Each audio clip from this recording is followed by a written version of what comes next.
नमस्कार साथियों, एक बार पुनः आपका स्वागत एसएस अचीवर्स यूट्यूब चैनल पर।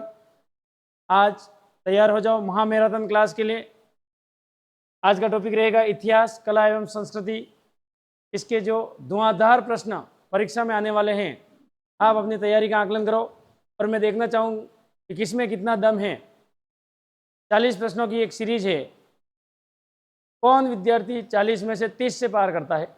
जिसके भी 40 में से 30 से पार है, इसका मतलब सिलेक्शन पक्का है। जीके में कुछ गलत होने वाला नहीं है।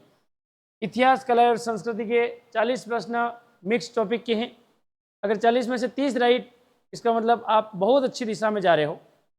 बहुत जल्द फिर नेक्स्ट टाइम में आपके भूगोल, पूरी राजस्थान की भूगोल का जो पार्ट बनेगा उसके प्रश्न लेके आऊँगा। हमने पिछली वीडियो में मेवाड़ का इतिहास पढ़ा, चौहानों का इतिहास पढ़ा, लोक देवियाँ पढ़ी, लोक देवता पढ़े। इसी तरह से जो पीछे वाले जो प्रश्न पढ़े हैं उसमें से भी कुछ प्रश्न आपके रिपीट हो सकते हैं। इसलिए मैंने आपको कहा था वीडियो को सही समय पे पूरा देखें, कोई भी प्रश्न स्किप नहीं करें। कोई प्रश्न आपके कहीं न कहीं आपस में टकराते हैं। तो तैयार हो पूरी विश्वास, पूरी आशा के साथ। पहला प्रश्न आज का, मेवाड़ के महाराणा राज सिंह के द्वारा किस राजकुमारी के साथ विवाह करने के कारण औरंगजेब उनसे नाराज था? बहुत बढ़िया प्रश्न है। रूपमती, चारुमती, भानुमती, गुणवती। मेवाड़ के महाराणा राज सिंह और औरंगजेब के बीच में लड़ाई का कारण एक लड़की थी जिसका विवाह राज सिंह जी से हो गया था और इसके कारण औरंगजेब नाराज था। मेवाड़ के महाराणा राज सिंह के द्वारा किस राजकुमारी के साथ विवाह करने के कारण औरंगजेब उनसे नाराज था? पहला प्रश्न युद्ध वाला प्रश्न आया कि क्यों युद्ध हो गया था राज सिंह और औरंगजेब के बीच, किसके कारण? तो पहला प्रश्न गलत नहीं होना चाहिए आपसे। रूपमती, चारुमती, भानुमती, गुणवती। ऑप्शन का आंसर दो फटाफट जल्दी से।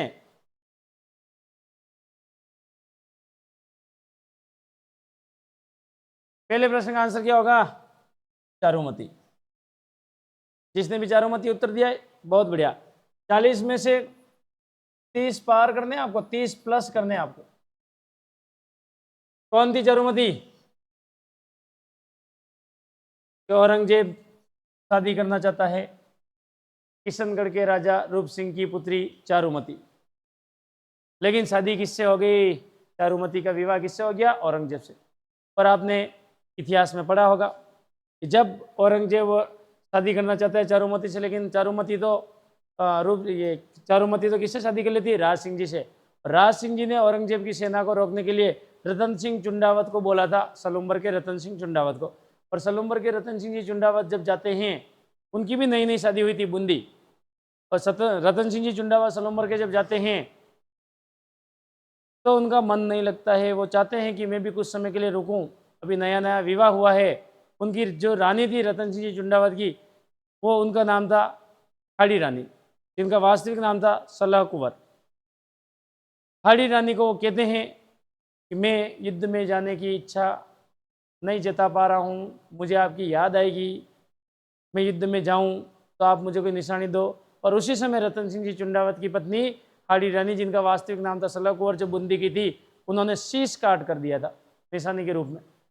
तो वही चारुमती से विवाह राज सिंह जी का हुआ और चारुमती से विवाह हुआ। लेकिन चारुमती तो राज सिंह जी से शादी कर लेती है। राज सिंह जी ने किसको भेजा था मेवाड़ का मुख्य सेनापति बनाकर औरंगजेब की सेना को रोकने के लिए? रतन सिंह जी चुंडावत सलूम्बर के थे। हाड़ी रानी के पति का क्या नाम था कभी पूछे? रतन सिंह चुंडावत। हाड़ी रानी के ऊपर कवि मेघराज मुकुल ने कविता लिखी जिसका नाम है सेनानी। अगला प्रश्न, आमेर के राजा बहरमल ने अकबर की अधीनता स्वीकार की थी, वो सन बताना आपको। इसलिए मैं कह रहा हूँ 40 में से 30 प्लस राइट करने हैं। 1560, 1562, 1564, 1566।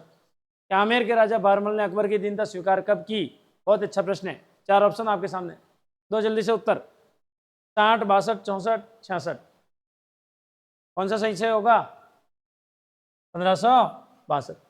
याद रखना 1562 में आमेर के राजा बहरमल ने किसकी अधीनता स्वीकार की? अकबर की। प्रश्न पूछ ले कि अकबर का विवाह बहरमल की पुत्री जोधाबाई से कौन से सन में हुआ? तो भी 1562। बात वो की वही है कि अकबर ने जोधाबाई से शादी की थी 1562 में। कहाँ पर की थी? कौन सी झील के किनारे? कभी प्रश्न पूछे? सांबर झील के किनारे, सांबर जयपुर में शादी हुई थी। मान सिंह अकबर के दरबार में कब गया था कभी पूछे तो भी 1562 से लगाकर 1614 तक मान सिंह ने सेवा की थी अकबर के दरबार में।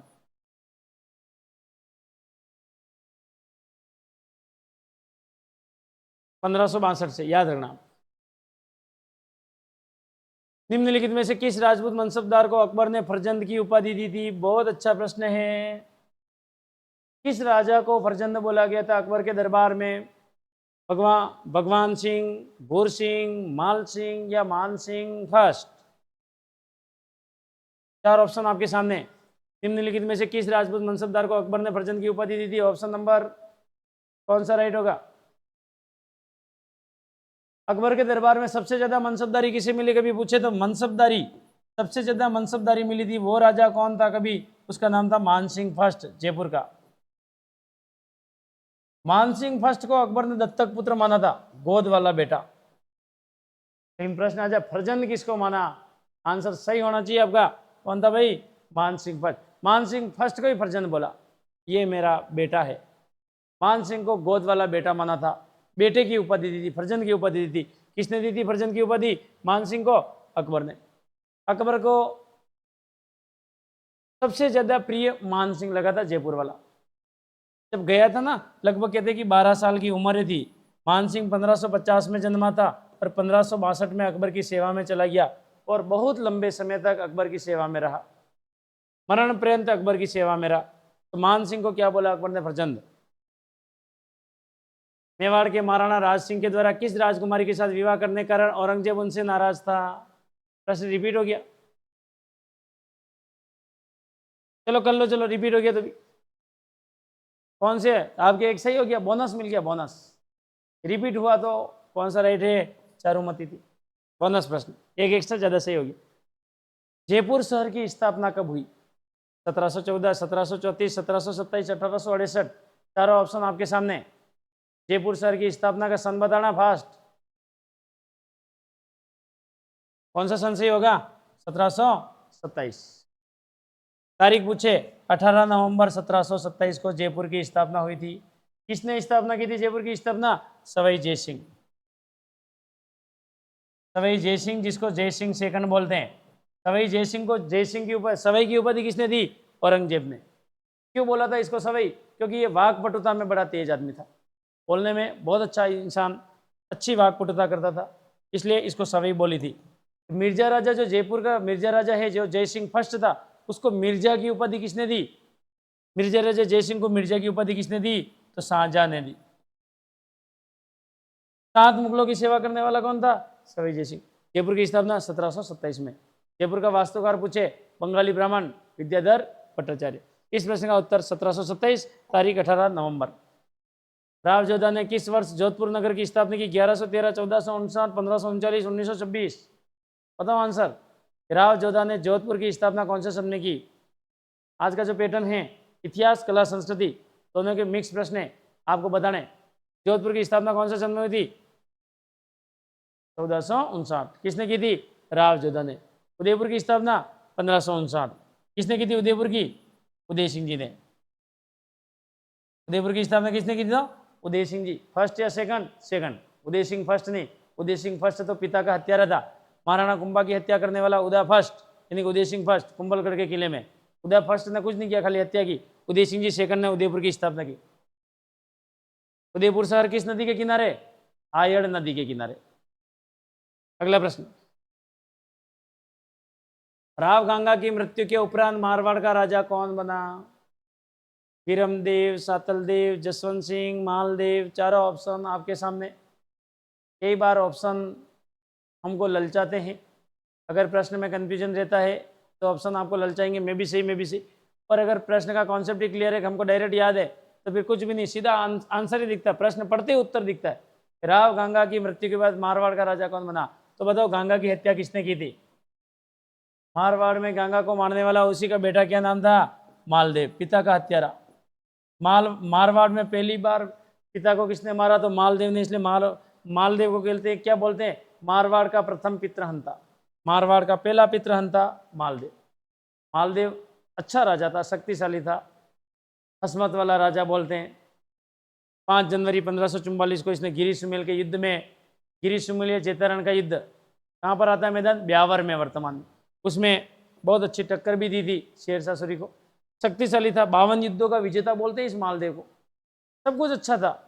लेकिन पिता की हत्या की आखिर, और पिता की हत्या क्यों की? गद्दी पर बैठना था। तो पिता की हत्या के बाद गद्दी पर बैठा, गांगा की हत्या के बाद गद्दी पर कौन बैठा? वही उन्हीं का बेटा, जिसका क्या नाम था? मालदेव, पितृहंता, मारवाड़ का पहला पितृहंता। मारवाड़ का पहला पितृहंता मालदेव है। दूसरा पितृहंता कौन होगा? भक्त सिंह। मारवाड़ का भूला बिसरा नायक किसे कहा जाता है? राव चंद्रसेन, राव गांगदेव मतलब गंगा, अजीत सिंह, सूर सिंह। मारवाड़ का भूला बिसरा राजा, इंग्लिश में बोलते हैं इसी शब्द को the forgotten hero of Marwar, the forgotten hero of Marwar. Marwar का भूला बिसरा राजा किसको बोलते हैं?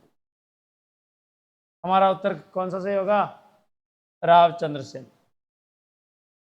मारवाड़ का महाराणा प्रताप भी राव चंद्रसेन को बोलते हैं। प्रताप का अग्रगामी भी मारवाड़ के महाराणा प्रताप की तरह किसको बोलते हैं? चंद्रसेन को। मारवाड़ का महाराणा प्रताप, भूला बिसरा राजा, फॉरगॉटन हीरो ऑफ मारवाड़, या फिर मारवाड़ का विश्वनाथ नायक किसको बोला जाता है? तो राव चंद्रसेन। अच्छे अच्छे प्रश्न हैं, राइट ही होते होंगे, है ना? आपको सही सही प्रश्न करने हैं। अगर 40 में से 30 प्लस जा रहे हो तो आप बहुत अच्छी तैयारी में हो, क्योंकि मिक्स प्रश्न, कोई टॉपिक नहीं है पहले से, और मिक्स प्रश्न उन्हीं विद्यार्थियों को सही होते हैं जो पहले से तैयारी कर रहे हैं। किस राजपूत शासक को राजपूताना के कर्ण कहा जाता है? कुंभा, राय सिंह, सवाई प्रताप सिंह, महाराणा जसवंत सिंह। राजपूताने का कर्ण किसको बोलते हैं? कि हमारे 19 रियासतें थी। आपको कभी पूछे कि राजस्थान के लिए राजपूताना शब्द किस अंग्रेज ने प्रयुक्त किया था? राजपूताना शब्द प्रयोग करने वाला अंग्रेज कौन था? George Thomas. जॉर्ज थॉमस ने राजस्थान को क्या बोला? राजपूताना। तो आपको आंसर बताना है कि राजपूताने का कर्ण किस राजा को बोला गया है? राजस्थान के किस राजा को राजपूताने का कर्ण बोलते हैं? कौन सा ऑप्शन सही होगा इसका आंसर? राय सिंह। महाराणा राय सिंह को क्या बोलते हैं? राजपूताने का कर्ण। कहाँ के थे राय सिंह जी? बीकानेर के। बीकानेर के राय सिंह को राजपूताने का कर्ण कहते हैं। देखो राय सिंह में रा रहा है, राज से राजपूताने का कर्ण राय सिंह। प्रश्न पूछे कि बीकानेर के किस शासक को कलयुग का कर्ण कहते हैं? कलयुग का कर्ण किसको कहा जाता है? कभी भी प्रश्न पूछे कलयुग का कर्ण, तो आपको देखो कलयुग में ल आ रहा है, ल से लोणकरण, ये भी बीकानेर का ही था। लोणकरण को, बीकानेर के लोणकरण को बोलते हैं कलयुग का कर्ण, और बीकानेर के राय सिंह को क्या बोलते हैं? राजपूताने का कर्ण। अगला प्रश्न, मत्स्य संघ का उद्घाटन कब हुआ? तारीख? 12 अक्टूबर 1943, 14 दिसंबर 1943, 18 मार्च 1948, 27 दिसंबर 1948। चारों ऑप्शन आपके सामने। राजस्थान का एकीकरण 7 चरणों में हुआ था। एकीकरण का श्रेय किसको जाता है? सरदार वल्लभ भाई पटेल को जाता है। कितने चरणों में हुआ एकीकरण? 7। पहले चरण का क्या नाम था? मत्स्य संघ। राजस्थान के एकीकरण का पहला चरण मत्स्य संघ। कितनी रियासतें थी उसमें? 4, ABCD, अलवर, भरतपुर, करौली, धौलपुर, और एक ठिकाना था जिसका क्या नाम था? निमराना, जो अलवर में आता है। तो प्रश्न पूछा भाई मत्स्य संघ का उद्घाटन तारीख बोलो, कौन सा सही होगा? 18 मार्च 1948, 18/3/1948। मत्स्य संघ का उद्घाटन करने कौन आया था? कोई पूछे? NV गाडविल। मत्स्य संघ का नाम मत्स्य संघ किसने रखा? KM मुंशी। रियासतों से संबंधित समस्याओं के समाधान के लिए रियासती विभाग की स्थापना किसने की थी? नहीं, किसने की थी, कब की गई? रियासती विभाग की स्थापना करने वाला तो एक ही आदमी, सरदार वल्लभ भाई पटेल। एकीकरण का श्रेय किसको जाता है? सरदार वल्लभ भाई पटेल। तारीख पूछी, रियासती विभाग कब खोला गया बताओ? एकीकरण का प्रश्न है। 4 जनवरी 1947, 10 अक्टूबर 1946, 5 जुलाई 1947, 31 मार्च 1948। रियासती विभाग की तारीख पूछी, रियासती विभाग कब स्थापित हुआ? सही तारीख बताओ जल्दी से, कौन सी तारीख होगी? 5 जुलाई 1947। रियासती विभाग का सचिव कौन था? VP मेनन। रियासती विभाग का सचिव पूछे आपको, उत्तर क्या होगा? VP मेनन। रियासती विभाग की पहली बैठक कहाँ हुई थी? भरतपुर में, लोहागढ़ दुर्ग में। रियासती विभाग की स्थापना की तारीख 5 जुलाई 1947। मत्स्य संघ का प्रथम राजप्रमुख किस रियासत का शासक बना था? कि मत्स्य संघ का राजप्रमुख कौन था? पहले तो आप बताओ मत्स्य संघ का राजप्रमुख कौन था? अगर राजप्रमुख बता दिया इसका मतलब उत्तर सही है। कमेंट कर सकते हो तो सही समय पे वीडियो पे कमेंट भी करना है ना। कोई भी प्रश्न अगर मैं पूछना हूँ और आपको उत्तर आते फटाक से लिखो। राजस्थान में मत्स्य संघ का राजप्रमुख कौन था? उसका क्या नाम था? मत्स्य संघ का राजप्रमुख उदयभान सिंह। अब उदयभान सिंह कहाँ का था? उस रियासत का नाम पूछा है। उदयभान सिंह कहाँ का था? धौलपुर। हमारा आंसर क्या सही होगा? धौलपुर। राजस्थान में सबसे पहले सूर्य उदय भी कहाँ होता है? धौलपुर में होता है। उदयभान सिंह जी कहाँ के थे? धौलपुर के थे। अगर आपका प्रश्न पूछे कि मत्स्य संघ का प्रधानमंत्री कौन था? भाई राजप्रमुख तो ये थे, मत्स्य संघ का प्रधानमंत्री पूछे तो मत्स्य संघ का प्रधानमंत्री थे शोभाराम कुमावत। और शोभाराम कुमावत कहाँ के थे कभी पूछे तो अलवर के। दोनों बातें याद रखना। और मत्स्य संघ की राजधानी कौन सी थी? तो हमारी अलवरी थी। दोनों बातें आपको याद रखनी। अगला प्रश्न, संयुक्त राजस्थान के प्रधानमंत्री कौन थे? हीरालाल शास्त्री, शोभाराम कुमावत, माणिक्यलाल वर्मा, गोकुललाल असावा। चारों ऑप्शन आपके सामने। हीरालाल शास्त्री, शोभाराम कुमावत, माणिक्यलाल वर्मा, गोकुललाल असावा। इसका आंसर क्या होगा भाई? संयुक्त राजस्थान पूछा है, क्या हीरालाल शास्त्री हो सकता है क्या? आपको अपना आकलन करना है। 40 में से 30 प्लस जाना है। एक तो बोनस मिल ही गया है तो 30 तो राइट करो। अब संयुक्त राजस्थान का प्रधानमंत्री कौन थे भाई? माणिक्यलाल वर्मा। संयुक्त राजस्थान में एक ही रियासत थी, नाम तो भले संयुक्त था लेकिन कौन सी रियासत थी? केवल उदयपुर। संयुक्त राजस्थान में एक ही रियासत, उसके प्रधानमंत्री कौन थे? माणिक्यलाल वर्मा। हीरालाल शास्त्री कहाँ के थे? बृहद राजस्थान के प्रधानमंत्री। क्या भी राजस्थान के प्रथम मनोनीत मुख्यमंत्री हीरालाल शास्त्री, राजस्थान के प्रथम निर्वाचित टीकाराम पालीवाल। शोभाराम कुमावत कहाँ के प्रधानमंत्री थे? मत्स्य संघ के। गोकुललाल असावा किसके थे? राजस्थान संघ के या पूर्व राजस्थान संघ के। तो हमको किसका पूछा है? संयुक्त राजस्थान के। उत्तर माणिक्यलाल वर्मा करना, गलत मत करना। राजस्थान में राजप्रमुख पद कब खत्म हुआ? जब राज्यपाल पद आया था, राजप्रमुख खत्म कर दिया 1 नवंबर 1956 को, 5 मई 1949 को, 18 अप्रैल 1948, 26 जनवरी 1950।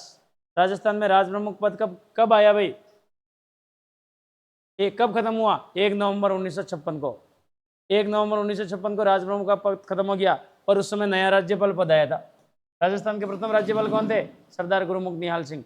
राजस्थान के अंतिम राजप्रमुख कौन थे? मान सिंह जी। कौन से? जयपुर वाले। फर्स्ट या सेकंड? मान सिंह सेकंड। कितने सोपानों में सिरोही का राजस्थान में विलय हुआ? 1, 2, 3, 4। बहुत बढ़िया प्रश्न है। राजस्थान में सिरोही का विलय कितने चरणों में हुआ था एकीकरण के समय? आंसर बताओ। गोकुललाल ये लोग वल्लभ भाई पटेल तो एक चरण में खत्म करना चाहते थे, लेकिन हमारे गोकुल भाई भट्ट थे सिरोही वाले, इन्होंने कोशिश की और कुछ भाग जो बचा था उसका लिया। वो कौन सी जगह थी? सिरोही। सिरोही का विलय कितने चरणों में हुआ था? 2। कौन कौन से 2 कभी पूछे? छठा और 7वां। छठे चरण में राजस्थान में सिरोही शामिल हो गया था, लेकिन क्या बचा था? माउंट आबू। हमारा माउंट आबू हमको नहीं दिया। गोकुललाल असावा ने कहा, क्या नाम है? गोकुललाल नहीं, गोकुल भाई भट्ट। गोकुल भाई भट्ट ने कहा था कि हे वल्लभ भाई पटेल, मेरा जो हातल गांव आ रहा है वो सिरोही में है, और सिरोही में जब हातल गांव मेरा आ रहा है तो फिर इस गांव को राजस्थान में शामिल क्यों नहीं किया? वल्लभ भाई पटेल ने कहा नहीं, कुछ कुछ सिरोही का इलाका रह गया है जो मुंबई में जाएगा। मुंबई में देना चाहते थे, लेकिन सरदार वल्लभ भाई पटेल की कोशिश नहीं चली। हमारे राजस्थान के गांधी जिसको बोलते हैं गोकुल भाई भट्ट, उनकी कोशिश से सिरोही का जो शेष वाला भाग था वो 7वें चरण में और शामिल किया, 6ठे और 7वें में। राजस्थान में सिरोही का विलय कितने चरणों में हुआ? 2। कौन कौन से 2? 6ठे और 7वें में। सिरोही का राजस्थान में विलय कब हुआ? तारीख पूछी। पहली बार विलय 30 मार्च 1949, 29 नवंबर 1949, 26 जनवरी 1950, 1 नवंबर 1956। सिरोही का विलय राजस्थान में कब हुआ? पहली बार की तारीख बताओ जल्दी से। 26 जनवरी 1950। छठे चरण की तारीख यही है, राजस्थान का छठा चरण, इसमें सिरोही को शामिल किया था, एकमात्र रियासत। सातवें में भी किया था, शेष बचा भाग, और फिर सातवें में अजमेर मेरवाड़ा को भी किया था। छठा चरण 26 जनवरी 1950, सिरोही को शामिल किया। राजस्थान के किस किले को जल दुर्ग की श्रेणी में रखा जा सकता है? जल दुर्ग बताओ। कुंभलगढ़, मेहरानगढ़, गागरौन, गागरौन लिख रखा है, गागरौन से, या नागौर का किला।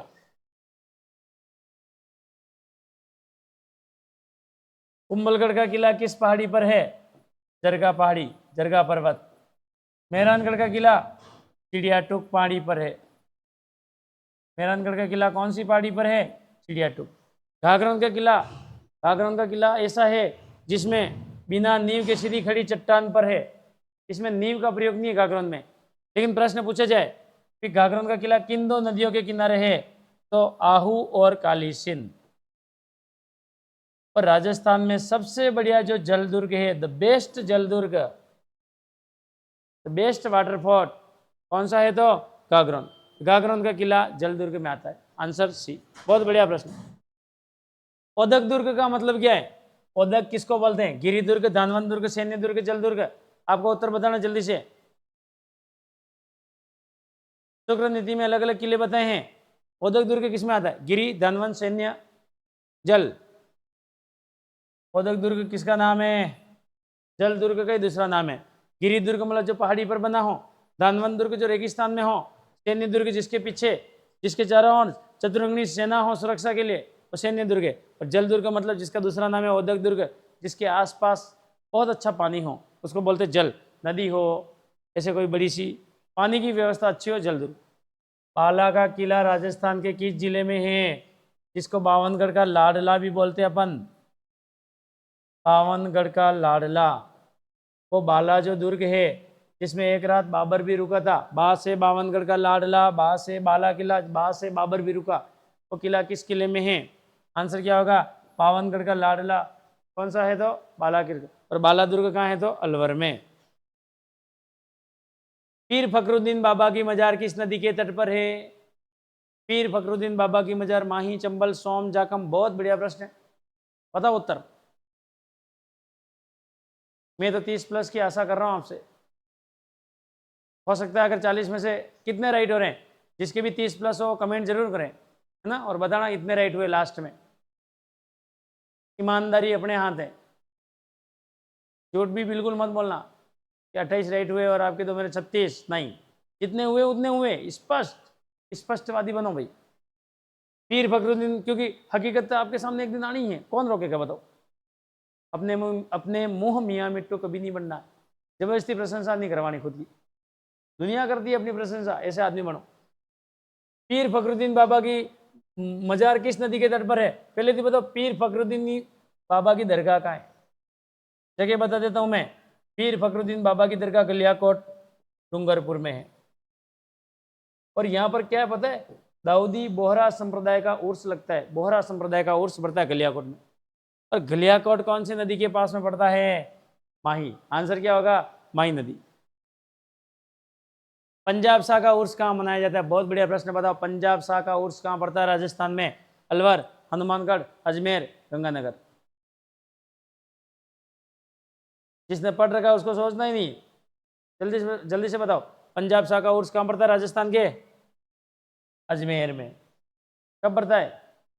पंजाब शाह का उर्स का दूसरा नाम क्या बोलते हैं? इसी उर्स जो अजमेर पड़ता है उसका दूसरा नाम क्या है? 2.5 दिन का उर्स है। कहाँ पड़ता है ये? जिसको अपन 2.5 दिन का झोपड़ा बोलते हैं ना, वहीं पे पड़ता है। 2.5 दिन के झोपड़े के पास में पंजाब शाह का उर्स पड़ता है, 2.5 दिन तक लगता है, इसलिए इसको 2.5 दिन का उर्स बोलते हैं। पंजाब शाह का उर्स अजमेर। हवा महल का निर्माण किसने करवाया? बहुत बढ़िया प्रश्न है। राजा भगवान दास, राजा मान सिंह, सवाई प्रताप सिंह, महाराणा सवाई शहीद सिंह। हवा महल बनवाने वाले राजा कौन थे? ऑप्शन नंबर 4 में से कौन सा उत्तर सही होगा? जल्दी बताओ। मान सिंह जी, भगवान दास, प्रताप सिंह जी या सवाई जय सिंह? गलत मत करना, इसका उत्तर सही क्या होगा? देखो मान सिंह जी करना मत, मान सिंह जी ने तो दूसरे काम किए थे। सवाई प्रताप सिंह जी या जय सिंह जी? सवाई जय सिंह जी ने क्या किया था? जयपुर बसाया। लेकिन जयपुर में हवा महल किसने बनाया? सवाई प्रताप सिंह। कोई बता सकते हो हवा महल का सन कौन सा है? ये हवा महल जो जयपुर में है वो सवाई जयसिंह जी ने बनाया, प्रताप सिंह जी ने बनाया। कौन से सन में? 1799 में। हवा महल का कारीगर कौन था? उस्ताद लालचंद। कौन था कारीगर? लालचंद। याद रखना 953 खिड़कियां हवा महल में। कितनी खिड़कियां टोटल? 953। कृष्ण के मुकुट जैसा दिखता है। हवा महल की पहली मंजिल का नाम बताओ। बहुत बढ़िया प्रश्न है। ग्रेल मंदिर, प्रकाश मंदिर, हवा मंदिर, प्रताप मंदिर। बहुत बढ़िया प्रश्न। हवा महल में कुल मंजिलें कितनी पता है? 5। पांचवा मंजिल का नाम है, पहली मंजिल शरद मंदिर, दूसरी रतन मंदिर, तीसरी मंजिल का नाम विचित्र मंदिर, चौथी मंदिर का नाम है प्रकाश मंदिर और पांचवी मंजिल का नाम है हवा मंदिर। हवा महल में कुल मंजिलें 5 है। पहली मंजिल का नाम है शरद मंदिर, दूसरी रतन, तीसरी विचित्र, चौथी प्रकाश, पांचवी हवा। कौन सी पूछी है? पहली मंजिल। पहली मंजिल का नाम है शरद मंदिर। शरद मंदिर ऑप्शन में है क्या? ग्रेल मंदिर, प्रकाश मंदिर, हवा मंदिर, प्रताप मंदिर। प्रकाश मंदिर तो कौन सा है? प्रकाश मंदिर तो चौथी मंजिल है। हवा मंदिर, हवा मंदिर पांचवी मंजिल है। ये तो होगी नहीं। अब इन दोनों में से तो प्रश्न पूछा गया भाई कि राजस्थान में हवा महल की जो पहली मंजिल है उसका क्या नाम है? और हमारा उत्तर शरद मंदिर होना चाहिए था। शरद मंदिर तो ऑप्शन में है ही नहीं। आप भरो फटाफट। आप क्या भरोगे? किसके देखते हैं अनुमान से प्रश्न सही होता है, या फिर अपना दिमाग से कोई और सोच के, या फिर किसी ने पढ़ रखा हो? तो देखो, अगर ये प्रश्न ऐसा पूछ ले, हवा महल की पहली मंजिल का नाम क्या? उत्तर आएगा प्रताप मंदिर।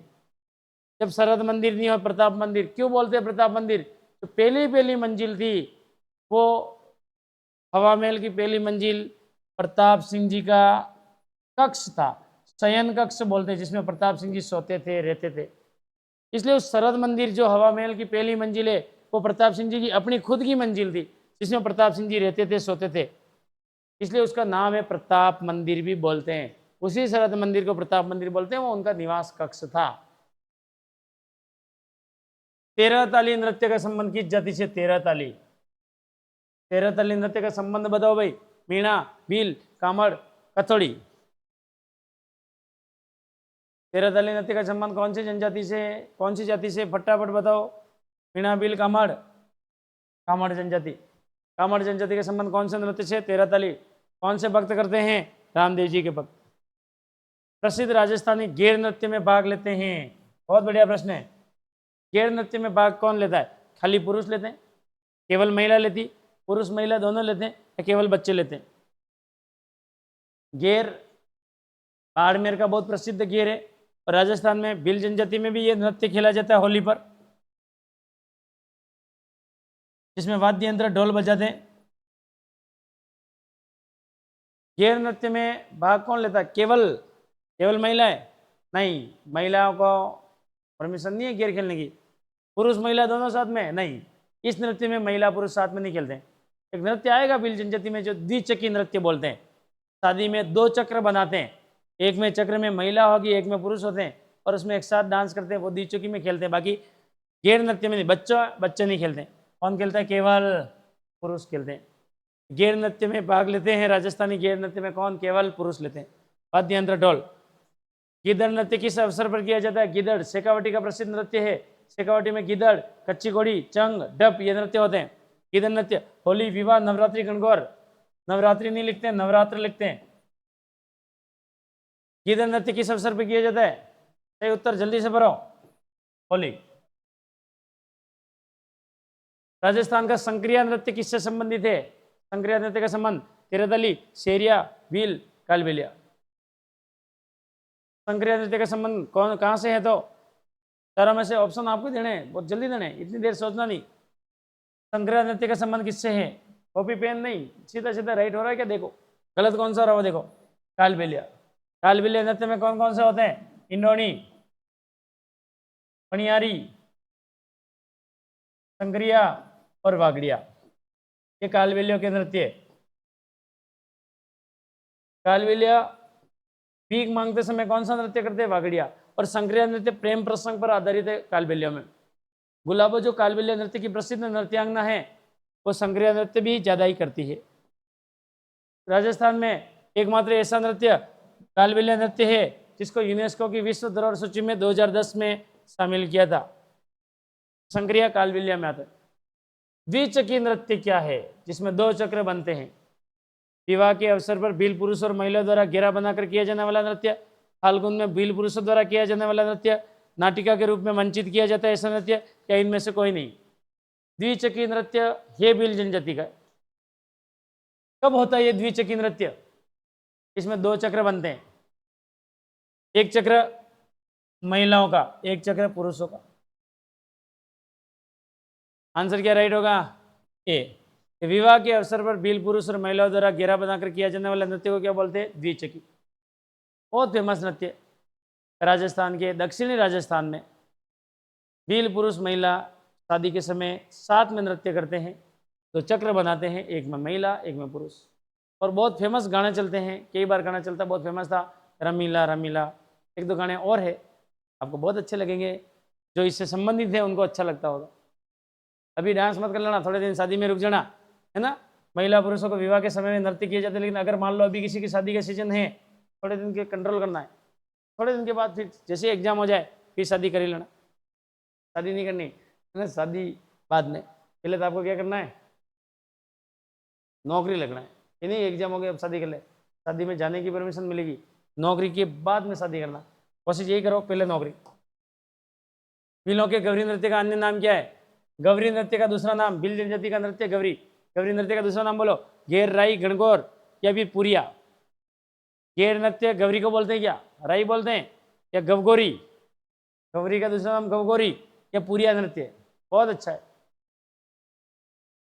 इस गौरी नृत्य का दूसरा नाम क्या होगा भाई? राई नृत्य। पुरिया नहीं बोलना है, राई नृत्य गौरी नृत्य का दूसरा नाम है। निम्न में से कौन सा लोक नृत्य जालोर जिले का प्रतिनिधित्व करता है? जालोर का सबसे बढ़िया नृत्य चारों में से ढोल, चंग, गिद्दड़, बम। जालोर में किया जाने वाला नृत्य, मुख्य नृत्य जालोर में कौन सा किया जाता है? ढोल, चंग, गिद्दड़, बम। जालोर का नृत्य कौन सा है इसमें से? ढोल नृत्य। चंग नृत्य शेखावटी में होगा, गिद्दड़ भी शेखावटी में होगा, और बम नृत्य तो होगा भरतपुर में, अलवर भरतपुर में किया जाता है, मेवात क्षेत्र में। नई फसल आने की खुशी में नृत्य किया जाता है बम नृत्य, और जिसमें एक गीत गाया जाता है रसिया गीत। होली के आसपास नई फसल आने की खुशी में, फाल्गुन की मस्ती में बम किया जाता है। ढोल नृत्य कहाँ का है? जालोर। और ढोल नृत्य में जो ढोल बजता है उसकी शैली पूछे कभी, वो है थाकना शैली।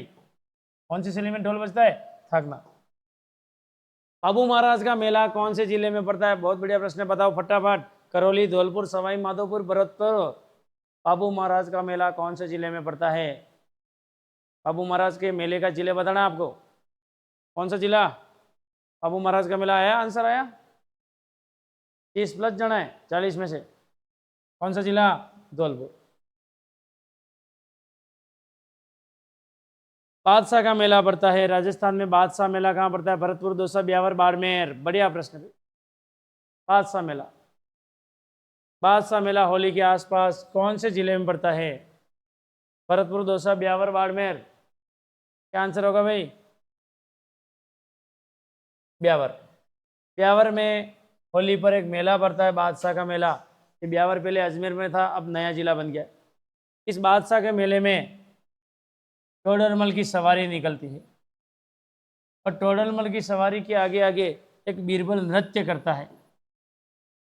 उस नृत्य का नाम, एक व्यक्ति बीरबल बनता है, उस नृत्य का नाम है मयूर नृत्य या मोर नृत्य या भैरव नृत्य। ये भी प्रश्न पूछा जाए, मोर या भैरव नृत्य कहाँ होता है? ब्यावर में। किसकी सवारी निकलती है? टोडरमल की। बादशाह मेला कहाँ पड़ता है? ब्यावर में। लेकिन प्रश्न कभी पूछे आपको, बोलना मत भाई बादशाह की सवारी कहाँ की प्रसिद्ध है? बादशाह की सवारी, हमारे बादशाह की सवारी राजस्थान में कहाँ की प्रसिद्ध है? तो कोटा की। बादशाह की सवारी पूछे कोटा, बादशाह मेला कहाँ पड़ता है? ब्यावर। गोमती सागर पशु मेला कहाँ आयोजित किया जाता है? भरतपुर, करौली, जलरापाटन, अजमेर। गोमती सागर पशु मेला, आंसर बताओ जल्दी से।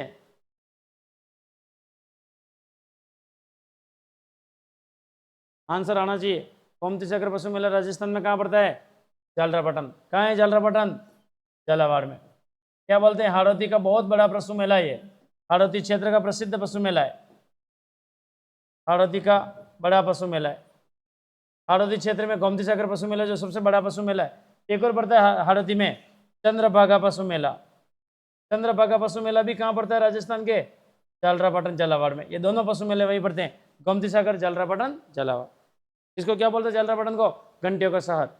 और क्या बोलते हैं? संतरों का शहर, ऑरेंज सिटी।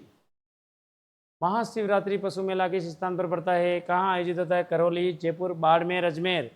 महाशिवरात्रि पशु मेला। मैं आपसे पूछूं कि शिवरात्रि मेला कहाँ पड़ता है, तो उत्तर होगा सिवाड़, सवाई माधोपुर। कौन से मंदिर में? घुश्मेश्वर महादेव मंदिर, इसको बार बार ज्योतिर्लिंग कहते हैं। घुश्मेश्वर महादेव मंदिर सिवाड़ में शिवरात्रि मेला पड़ता है। आपको महाशिवरात्रि पूछा, करौली, जयपुर, बाड़मेर, भरत, अजमेर। उत्तर क्या होगा? महाशिवरात्रि पूछे तो करौली, शिवरात्रि सवाई माधोपुर। वर्ष प्रतिपदा मनाया जाता है। वर्ष प्रतिपदा जिसको बोलते हैं नव वर्ष। हिंदुओं का नया वर्ष कब आता है या वर्ष प्रतिपदा कब आती है? चैत्र कृष्ण एकम, कार्तिक पूर्णिमा, मकर संक्रांति, चैत्र शुक्ल एकम। वर्ष प्रतिपदा नव वर्ष कब आती है? बहुत अच्छा प्रश्न है, बताओ आप जल्दी से। इसी दिन सिंधियों का एक पर्व और आता है जिसको बोलते हैं चेटीचंड। चेटीचंड भी इसी दिन आता है। तो समय कौन सा है? नया वर्ष कब आता है? चैत्र शुक्ल एकम। चैत्र कृष्ण एकम मत कर देना। हिंदुओं में कृष्ण पक्ष को शुभ नहीं माना जाता है, अशुभ माना जाता है, क्योंकि रातें काली होती। कौन सा होगा? चैत्र शुक्ल एकम। और इसके 2 दिन बाद गणगौर आ रहा है, चैत्र शुक्ल तृतीया को गणगौर भी आता है। राजस्थान में बड़ी तीज मनाई जाती है। बड़ी तीज बूंदी की है। बड़ी तीज को कजली तीज, बूढ़ी तीज, सातुड़ी तीज, है ना, या उजली तीज। तो राजस्थान में बड़ी तीज के बाद श्रावण कृष्ण तृतीया, भाद्रपद शुक्ल तृतीया, श्रावण शुक्ल तृतीया, भाद्रपद कृष्ण तृतीया। सारा ऑप्शन आपके सामने। ऐसे प्रश्न करने से आपको बहुत ज़्यादा बेनिफिट हो रहा है, क्योंकि अब आप इसे अगर प्रश्न कोई गलत भी कर लोगे, आपको पता चल जाएगा अरे यार हमारे से उस समय गलत हुआ था, फिर कभी गलत होने वाला नहीं। इसलिए कभी गलत हो ही नहीं, ऐसी तैयारी करो। राजस्थान में बड़ी तीज मनाई जाती है, बूंदी की है। कजली तीज बूंदी की, बड़ी तीज बूंदी की, बूढ़ी तीज सब एक ही नाम है। कब मनाई जाती है? समय पूछा है, श्रावण में नहीं है, होती है भादवे में। भादवे में शुक्ल तृतीया या कृष्ण? आंसर पूछे भाद्रपद कृष्ण तृतीया। शुक्ल कर दिया, गलत। छोटी वाली शुक्ल माती। छोटे होते हैं वो वैसे शुक्ल होते हैं। छोटे मतलब शुक्ल, शुक्ल मतलब उजले। जब छोटा बच्चा होता है वो कितना शुक्ल होता है, साफ सुथरा होता है, मन भी साफ होता है उसका। छोटी तीज तो आएगी शुक्ल में। श्रावण शुक्ल तृतीया को आती छोटी तीज। याद है ना, छोटे वाले उजले होते हैं, मन से भी उजले। तो बड़े होने के बाद धीरे धीरे मन से भी कृष्ण बन जाते हैं, हम कपटी बन जाते हैं, काले बन जाते हैं। काले का मतलब मन से काला। व्यक्ति भाई भाई के साथ में कितना बुरा व्यवहार करता है। बड़ी तीज पूछे तो भाद्रपद कृष्ण तृतीया, छोटी तीज श्रावण शुक्ल तृतीया। बड़ी तीज बूंदी की, छोटी तीज जयपुर की। वैशाख कृष्ण तृतीया के दिन दींगा गणगौर किसके शासन में शुरू हुआ था? कभी पूछे दींगा गणगौर कब आता है? वैशाख कृष्ण तृतीया। किस राजा के काल में शुरू हुआ था? दींगा गणगौर मेवाड़ वाले मनाते थे। मेवाड़ में किस राजा के काल में? अमर सिंह, जवान सिंह, राज सिंह, फतेह सिंह। बढ़िया प्रश्न है। दींगा गणगौर किस राजा के काल में शुरू हुआ? कभी भी प्रश्न पूछे चारों में से पहला ही पहला ऑप्शन सही है क्या? नहीं, अमर सिंह जी नहीं। कौन से राजा? राज सिंह। बढ़िया प्रश्न है, याद रखना, मुझे विश्वास है आपने सही किया होगा। राजस्थान का कौन सा स्थान होली पर्व के अवसर पर इलोजी की सवारी के लिए जाना जाता है? राजस्थान में कौन सी जगह इलोजी की सवारी निकलती है होली पर? बूंदी, बाड़मेर, जैसलमेर, बीकानेर। इलोजी की सवारी कहाँ निकलती है राजस्थान में? जल्दी से उत्तर बताओ। इलोजी की सवारी कौन सी जगह? बाड़मेर। इलोजी को क्या बोलते हैं राजस्थान में? छेड़छाड़ के लोक देवता। छेड़छाड़ के लोक देवता किसको बोलते हैं? इलोजी। इनकी शादी होने वाली थी होलिका से, लेकिन होलिका तो मर गई पहले से ही। तो फिर ये कुंवारी घूमे थे, तो लोगों से छेड़छाड़ करके जीवन यापन किया। छेड़छाड़ के लोक देवता किसको बोलते हैं? इलोजी। इनकी सवारी कहाँ निकलती है? बाड़मेर में। निम्न में से कौन सा त्यौहार श्रावण महीने में नहीं आता है? बढ़िया प्रश्न है, उत्तर दो। नागपंचमी, तीज, रक्षाबंधन, जन्माष्टमी। कौन सा त्यौहार श्रावण में नहीं आता है? नागपंचमी, तीज, रक्षाबंधन, जन्माष्टमी। रक्षाबंधन कब आता है? श्रावण की पूर्णिमा को। तीज मतलब छोटी तीज, श्रावण शुक्ल तृतीया। नाग पंचमी, श्रावण कृष्ण पंचमी, कहीं कहीं इसको शुक्ल पंचमी को भी मनाते हैं, कहीं कहीं इसको शुक्ल में भी मनाते हैं, जयपुर में जोधपुर में। श्रावण कृष्ण पंचमी, नाग पंचमी, श्रावण शुक्ल तृतीया, छोटी तीज, तीज, रक्षाबंधन, श्रावण की पूर्णिमा, जन्माष्टमी कब आती है? भाद्रपद कृष्ण अष्टमी। भादवे में कौन सा महीना, कौन सा त्योहार श्रावण में नहीं आता है? जन्माष्टमी। आंसर होगा चौथा। राजस्थान में गुड़ला त्योहार कब मनाया जाता है? बहुत बढ़िया प्रश्न है, उत्तर दो फटाफट। गुड़ला श्रावण शुक्ल अष्टमी, श्रावण कृष्ण अष्टमी, चैत्र कृष्ण अष्टमी, भाद्रपद शुक्ल अष्टमी। गुड़ला, मारवाड़ जोधपुर में ये गुड़ला त्योहार बहुत प्रसिद्ध है। इस गुड़ला त्योहार को शुरू करना है, या गुड़ला नृत्य जो शुरू हुआ था वो किसने शुरू किया था? गुडले खान की बेटी थी किंदोली। रूपायन संस्था बोरुंदा जोधपुर ने इस गुड़ला नृत्य को बहुत आगे बढ़ाया। रूपायन संस्था के संस्थापक स्वर्ग कोमल कोठारी। तो प्रश्न पूछा जाए भाई गुड़ला त्योहार कब मनाया जाता है? इसका आंसर श्रावण नहीं है, श्रावण नहीं, भादवनी, कौन सा होगा? चैत्र। चैत्र में भी कौन सा? कृष्ण अष्टमी। जिस दिन शीतला माता का मेला पड़ता है जयपुर में, उसी दिन जोधपुर वाले गुड़ला त्योहार मनाते। आज की महामैराथन क्लास कितने प्रश्न थे? 40। आकलन कर देना 30 प्लस, इसका मतलब बहुत बेस्ट तैयारी।